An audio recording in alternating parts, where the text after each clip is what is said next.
Les politiques ont été un peu, ont joué je ne sais pas quelle carte ils voulaient jouer avec ça. Pour certains, ils pensaient pouvoir gérer ce diable qui s'appelle l'intégrisme. D'abord, l'extrémisme religieux ou politique, mais on ne peut jamais maîtriser ce genre de... Il vient parce qu'il y a beaucoup de pauvreté, parce qu'il y a peut-être de l'injustice, il y a beaucoup d'inégalités, il y a beaucoup de choses qui sont négatives dans la société. Oui, parce qu'il manque de travail, ce qui fait que cette nébuleuse, elle prospère sur ça. Tant que ça pourrit, tant que les choses ne sont pas, il n'y a pas de travail, il y a une scission dans la société, donc eux, ils profitent de ça avec un discours de victimisation, comme ça qu'on a vu. Plus que l'extrême droite monte, plus l'extrême religieux monte. Plus l'extrême religieux monte, la réponse est l'extrémisme politique monte aussi.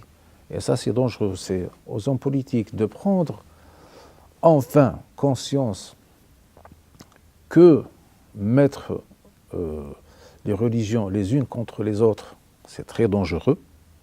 Et vouloir en prospérer sur ce terrain, ce n'est pas vrai du tout. Que la laïcité, parfois quand je la vois, elle devient la pire des religions. C'est une laïcité qui dit, qui sont arrivés à dire qu'il faut enlever les crèches des lieux publics, qu'il faut enlever les sapins de Noël, et j'en passe. Est-ce que c'est la pire des religions?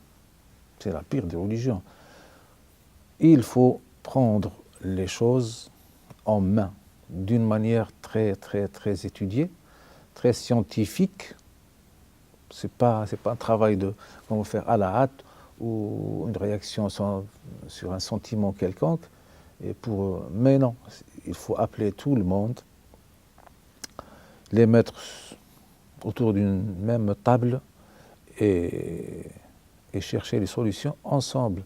Pas seulement les musulmans, mais toute la société qui doit prospérer. Mais le discours, il est là.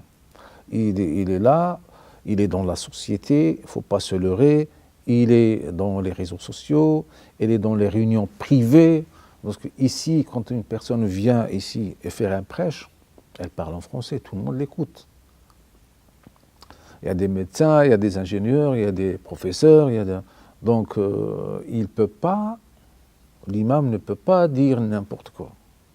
Mais quand on laisse un petit groupe de 5 ou 6 à une personne qui vient de sortir de prison, elle a une haine contre la société, elle a une haine contre tout le monde, elle veut se venger, voilà.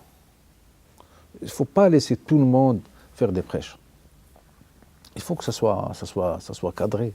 Parce que des imams qui viennent, je ne sais pas d'où, et des gens qui vont voyager un peu dans le monde, soi-disant pour faire des études, moi je suis un peu curieux de savoir, de connaître le cursus réel de ces imams-là.